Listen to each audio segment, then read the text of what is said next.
Oh, Guti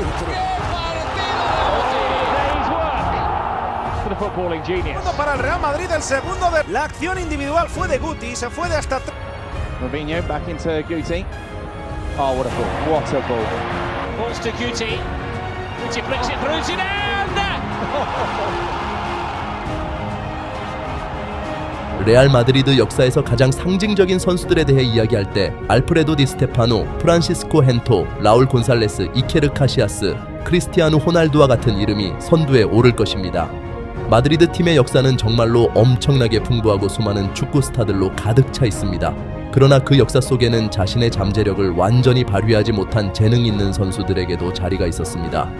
이들 중 일부는 유소년 축구 단계에서 더 나은 기회를 찾아 팀을 떠났고, 다른 이들은 덜 유명한 클럽에서 어린 나이에 잠재력을 드러냈습니다. 그리고 거의 몇 안 되는 선수들은 오랜 세월 동안 교체 선수 역할을 참으며 마드리드의 명문팀에서 중요한 존재가 되기 위해 노력했으나 실패했습니다. 오늘의 영상에서는 레알 마드리드를 뜨겁게 사랑했지만 고향팀에서 자신의 재능을 완전히 발휘하지 못한 천재 플레이메이커 구치의 이야기를 전해드리겠습니다. 호세 마리아 구티에레즈 에르난데스, 전 세계 축구 팬들에게 구치로 알려진 그는 스페인의 심장부이자 수도인 마드리드에서 태어났습니다. 이 사실은 그의 삶을 영원히 레알 마드리드라는 클럽의 색깔과 연결짓게 만들었습니다. 8살의 스페인 소녀는 레알 마드리드 아카데미에 입단했고, 그때부터 그의 길고 성공적인 블랑코스 여정이 시작되었습니다. 이미 1986년 당시 마드리드의 칸테라는 뛰어난 품질과 수많은 재능으로 명성을 떨치고 있었습니다. 하지만 어린 호세 마리아는 그 재능들 사이에서도 절대 묻히지 않았습니다. 그는 꾸준히 성장하며 모든 발전 단계를 차례로 밟아 나갔고, 성인이 되기 전에는 레알 마드리드의 세 번째 팀에서 뛸 기회를 얻었으며, 이는 그에게 엄청난 기쁨을 안겨주었습니다. 특히 구치의 고향팀에 대한 열정과 사랑은 그의 놀라운 축구 기술과 완벽히 어우러져 그는 유소년 팀에서도 오래 머무르지 않았습니다. 다음 시즌 어린 미드필더는 레알 마드리드 2군의 주요 스타로 떠오르며 어린 시절의 꿈을 현실로 이루었습니다. 당시 레알 마드리드의 감독이었던 호르헤 발다노는 실험을 두려워하지 않았고 12월에 열린 세비야와의 경기에서 구치를 테스트하기로 결정했습니다. 물론 구치가 당대의 스타 플레이메이커 미카엘 라우드루프를 주전 자리에서 밀어낼 수는 없었지만 그는 경기 시간을 일부 확보할 수 있었습니다. 시즌이 끝날 무렵 구치는 9경기에 출전해 한 골을 기록했습니다. 이후 2년 동안 그가 그라운드에서 보내는 시간이 더욱 증가했습니다. 그러나 무엇보다 중요한 것은 96-97 시즌이 프리메라 리가에서 마드리드 팀에게 황금기였다는 점이며 신예 미드필더에게도 특별한 시즌이 되었습니다. 비록 대체 선수로 출전하는 경우가 많았지만 스페인 선수 구치는 팀의 일원으로서 완전한 소속감을 느낄 수 있었습니다. 레알 마드리드는 그들의 승리 기세를 다음 시즌에도 이어갔습니다. 비록 스페인 리그 우승 타이틀을 지키는 데는 실패했지만 챔피언스 리그에서는 결승까지 올라 우승 트로피를 들어 올렸습니다. 물론 어린 호세 마리아는 나이로 인해 레알 마드리드의 오랜 염원이었던 이 성공에서 핵심적인 역할을 맡을 수는 없었습니다. 하지만 그는 꽤 자주 경기장의 모습을 드러냈으며 22경기 출전이라는 기록이 이를 잘 보여줍니다. 분명히 코칭 스태프는 구치를 팀의 일부로 여겼지만 그를 어떻게 활용해야 할지 몰랐던 것으로 보입니다. 이에 대해 당시 호르헤 발다노의 보좌 코치가 솔직하게 언급한 바 있습니다. 그의 말을 인용하자면 다음과 같습니다. 구치는 기술도 있고 패스도 훌륭하며 슈팅 능력도 뛰어납니다. 심지어 헤딩도 잘합니다. 하지만 그의 문제는 단 하나입니다. 그는 항상 우리에게 그의 진정한 포지션은 무엇인가? 라는 질문을 던지게 만듭니다. 그러나 구치의 재능을 마드리드 팀의 체계 안에서 진정으로 올바르게 활용한 인물은 1999년에 팀을 맡게 된 비센테 델 보스케였습니다. 이 감독은 오래전부터 구치를 잘 알고 있었기 때문에 그의 재능을 발휘할 적합한 해법을 찾아냈습니다. 그렇다고 해서 호세 마리아의 지위가 크게 변한 것은 아니었습니다. 그는 여전히 주전 선수는 아니었지만 레알 마드리드에서 스페인 선수로서의 중요성은 몇 배나 커졌습니다. 델 보스케 감독 아래에서 보낸 데뷔 시즌에 레알 마드리드는 유럽 최고 대회에서 최근의 성공을 다시 한번 재현했습니다. 비록 구치가 항상 출전한 것은 아니었지만 그는 점점 더 큰 자신감을 얻으며 팬들을 뛰어난 패스로 자주 기쁘게 했습니다. 구치는 많은 스타 동료들보다 경기를 더 깊이 이해하고 느끼는 듯 했지만 경기력의 안정성에서는 여전히 그들에게 뒤처졌습니다.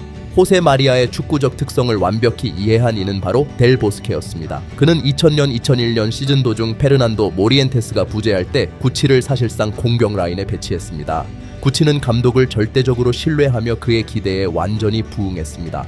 14골을 프리메라 리가에서 기록하며 레알 마드리드의 오랜 기다림 끝에 얻은 리그 우승에 중요한 기여를 했습니다. 그러나 성공적이었으며 나중에 커리어에서 가장 득점이 많았던 시즌으로 밝혀진 이 시기에도 구치는 객관적인 이유로 주전 자리에서의 화려한 활약을 이어가지 못했습니다. 2001년 여름 갈락티코스에 지네딘 지단이 합류하면서 델보스케 감독은 그처럼 위대한 선수를 무시할 수 없었지만 여전히 구치는 필요했습니다. 2001년 2002년 시즌의 결과는 델보스케의 결정에 대해 완벽한 답을 주었습니다. 레알 마드리드는 다시 한번 챔피언스 리그에서 우승을 차지했고 프랑스 선수는 결승에서 인상적인 결승골을 넣었습니다. 한편 호세 마리아는 오랜만에 교체 선수로 돌아갔지만 여전히 놀라운 활약을 펼쳤습니다. 그해 구치는 스페인컵에서 6골을 넣으며 예상치 못한 대회 득점왕이 되었습니다. 다음 시즌에도 상황은 크게 달라지지 않았습니다.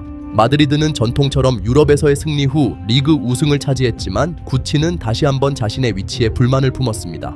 그러나 예전에는 젊음으로 인해 말을 아꼈던 그가 2003년 여름 데이비드 베컴 연깁을 앞두고는 참지 못하고 자신의 격한 성격을 드러냈습니다. 내 앞에선 모든 문이 닫히는 것 같아요. 내가 공격형 미드필더로 훌륭하게 경기를 시작하자 지네딘 지단이 왔고 내가 공격에서 좋은 성과를 보여주자 호날두가 영입되었어요. 이제 나는 스페인 국가대표 자리를 차지하려고 하는데 베컴이 옵니다. 물론 구치의 말은 동료들에게가 아니라 그가 불만을 가지고 있던 구단 경영진에게 전한 메시지였습니다. 그는 팀을 진심으로 아끼며 가능한 한 많은 경기에 출전해 팀에 계속해서 기여하고자 했습니다. 그러나 호세 마리아는 레알 마드리드를 떠날 생각은 전혀 하지 않았고 많은 제한이 있었음에도 불구하고 그대로 남아 있었습니다. 다음 시즌들은 구치의 우려를 증명했습니다. 3년 동안 레알 마드리드는 뛰어난 선수들을 보유하고 있었지만 여전히 어떤 트로피도 거머쥐지 못했습니다. 팀에서는 감독이 자주 바뀌었고 델 보스케에서 존재했던 균형을 되찾는 데 실패했습니다. 호세 마리아의 입지도 그리 좋지 않았습니다. 감독 교체가 있을 때마다 그는 여전히 교체 선수로 남았고 2005년, 2006년 시즌에 가서야 비로소 주전으로 자리 잡을 수 있었습니다.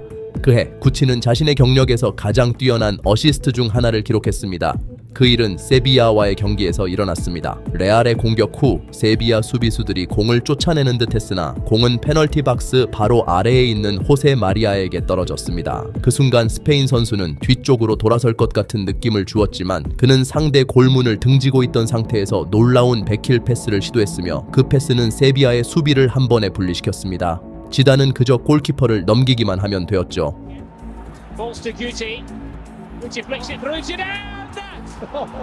구치는 자신의 패스 스타일에 대해 이렇게 설명했습니다. 가끔 나는 오로지 아름다움을 위해 패스를 했습니다. 가로 패스는 의미가 없고 게임을 지루하고 예측 가능하게 만듭니다. 내 게임 스타일은 이상하게 보였을지도 모르지만 그것이 나에게 기쁨과 마음의 평화를 주었습니다. 새로운 시즌인 2006-2007 시즌에 드디어 레알의 어려움은 끝이 났습니다. 팀은 파비오 카펠로가 이끌었고 그는 질서를 세울 수 있었습니다. 이탈리아 감독의 강한 규율과 철저함 덕분에 크림은 챔피언 타이틀을 되찾을 수 있었습니다. 그리고 구치는 계속해서 동료들을 돕는 역할을 했습니다. 많은 사람들이 카펠로가 까다로운 구치를 완전히 배제할 것이라고 생각했지만 오히려 감독은 그의 재능을 최대한 활용하려고 했습니다. 구치는 놀라운 선수지만 그는 스스로가 위대한 선수가 되는 것을 방해하고 있다 라고 돈 파비오는 말했습니다.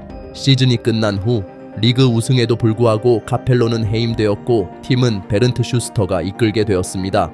슈스터 감독은 구치의 능력을 높이 평가했고 그 밑에서 구치는 자신의 커리어 중 가장 훌륭한 시즌 중 하나를 보냈습니다. 축구 시즌이 끝날 무렵 구치는 총 17번의 어시스트를 기록하여 프리메라 리그 최고의 어시스트 선수가 되었습니다. 하지만 그보다 더 중요한 것은 그의 플레이메이커 역할이 레알 마드리드가 스페인 챔피언 타이틀을 수호하는 데 큰 도움이 되었다는 점입니다. 그러나 다음 시즌 호세 마리아는 첫 번째로 벤치에조차 이름을 올리지 못하고 자주 명단에서 제외되는 상황을 맞이했습니다. 구치의 이적에 대한 소문은 끊임없이 돌았지만 그는 여전히 레알 마드리드를 떠나고 싶지 않았고 마지막까지 그가 사랑하는 클럽에 도움이 되기 위해 노력했습니다.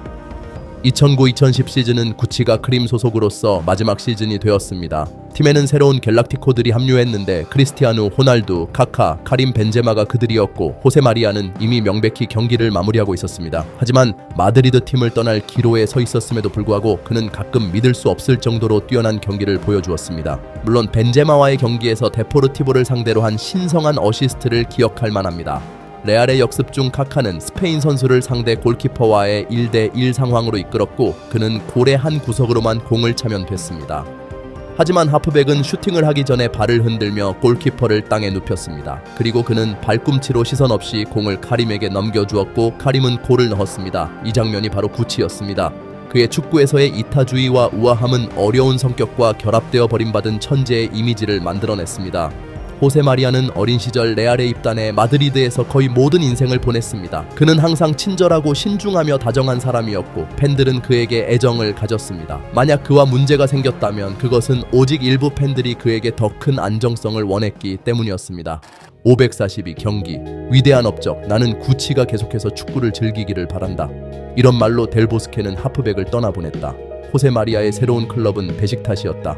그나마 그 이유는 감독의 인물 때문이었다. 그 당시 팀을 맡고 있던 것은 슈스터였다. 물론 터키 팬들은 스페인 선수의 기술에 열광했다. 하지만 그는 이미 슬리브 유니폼을 입고 있던 그때의 눈빛을 잃고 있었다. 독일 감독이 떠난 후 구치도 곧 이스탄불을 떠났다. 그가 즉시 선수 생활을 끝내기로 결심한 것은 놀랄 일이 아니었다. 그럴 만한 이유가 있었다. 그는 집을 떠나면서 자신이 고향 클럽과 오래 떨어져 있을 수 없다는 것을 깨달았고 곧바로 레알로 돌아가 청소년 팀 감독이 되었다. 더 나아가 몇 년간 레알의 청소년 팀에서 일한 후 스페인 선수는 몇 개의 트로피를 거머쥐게 되었다.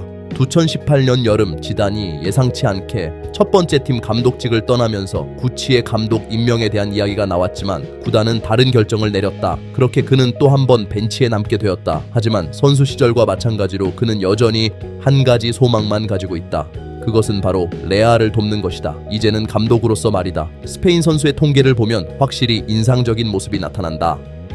슬리브 유니폼을 입고 500경기 이상을 뛰는 것은 누구에게나 주어지는 기회가 아니다. 그럼에도 불구하고 그 어떤 기록도 호세 마리아의 경기를 통해 얻었던 감동을 전달할 수는 없다. 그의 최고의 순간, 그는 한 번의 패스로 상대팀의 수비를 완전히 무력화시키고 마치 공을 동료의 발에 놓아주는 것처럼 보여줬다. 골을 넣는 패스뿐만 아니라 구치는 수없이 많은 준비 패스를 기록했다. 물론 이러한 숫자들은 항상 두 번째로 중요한 것이었고 실제로 그는 거의 전생애 동안 레알에서 그런 위치에 있었다. 하지만 바로 그것이 호세 마리아의 역할이었다. 그는 종종 그림자 속에 숨어 있었고 그가 필드에 등장할 때마다 처음에는 무심해 보일지 몰라도 하나의 천재적인 동작으로 산티아고 베르나브의 관중들을 열광하게 만들었다.